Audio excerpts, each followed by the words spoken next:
He locked every window, burned every letter, stopped playing music altogether. After that night at the Winter Gala, Prince Mikhail Romanov was never the same. He would wake screaming, begging invisible hands to forgive him. His servants whispered of a ghost with broken fingers that haunted the east wing of his estate.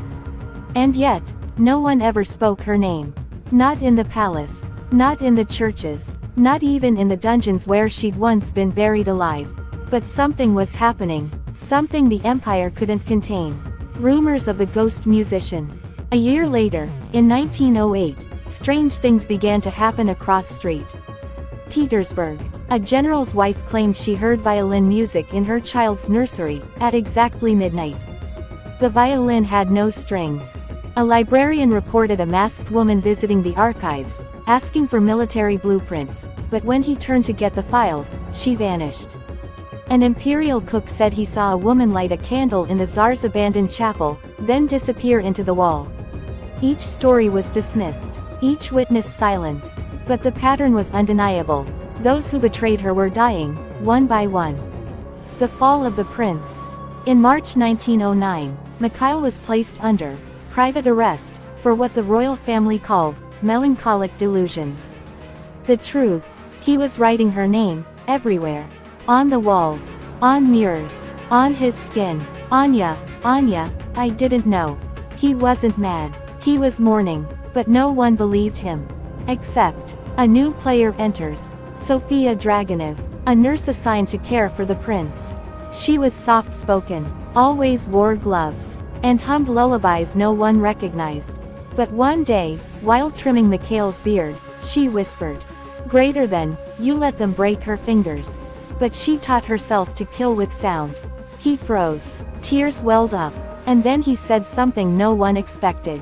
"Greater than, if she's alive, tell her I never stopped loving her." That night, Sophia disappeared. Left behind only a broken violin string, tied around Mikhail's wrist.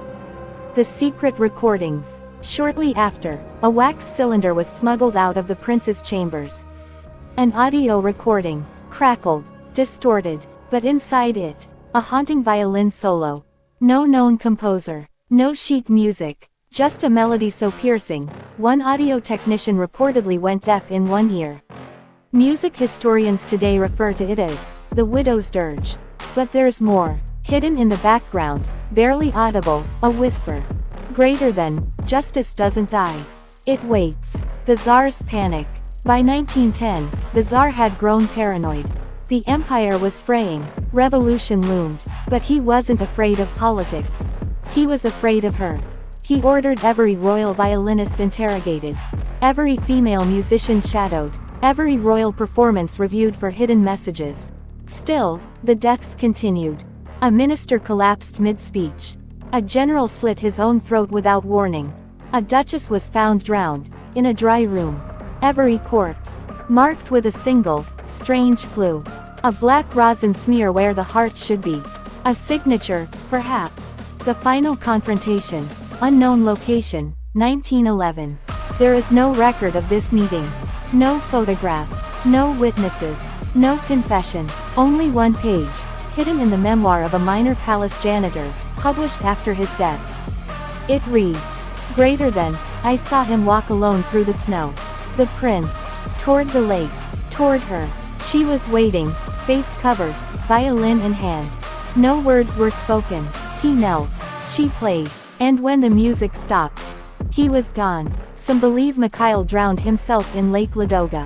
Others say she took him to wherever she had been hiding all these years. Some even say they ran away, together. That her revenge wasn't death, but exile. A new legend is born. For years after, royal family members refused to allow violin music in the palace. The Tsar banned one specific note from ever being played in the court symphony, B minor, the key of Anya's final composition. But people remembered. They remembered the masked violinist. The woman with broken fingers. The music that made men go mad. And they began to call her something new. The widow of sound. Some say she lives in shadows. Others, in melodies. But one thing is certain. She never raised her voice. She never pulled a trigger. She never screamed for vengeance. She She simply played, and the empire